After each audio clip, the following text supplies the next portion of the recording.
In today's video, I'll teach you guys how you can fix your Microsoft Authenticator app not working. So let's get started.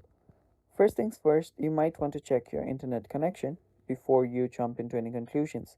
So after you've checked your internet connection and made sure that the network is not your issue, what you can do is you can simply go to your app store and then search for Microsoft Authenticator. So go to search bar, type on Microsoft, and there you go. So check for any updates available. So there you can see my update is available, so just tap on update.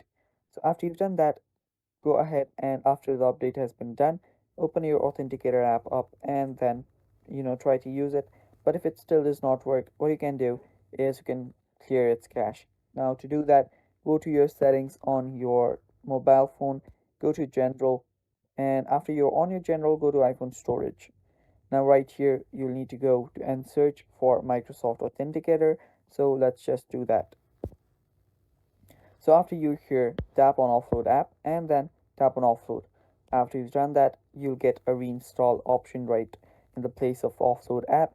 Just tap on reinstall and then your cache will get deleted and your Microsoft Authenticator app will get reinstalled. So after doing so, you might want to use your Microsoft Authenticator app, and if it still does not work, you can simply delete the app from right here and then reinstall it, and by doing so your app will work just fine. So yeah, that is basically how you can fix your Microsoft Authenticator app not working problem, guys, and that is all for this video. Stay tuned for more, and bye bye, take care.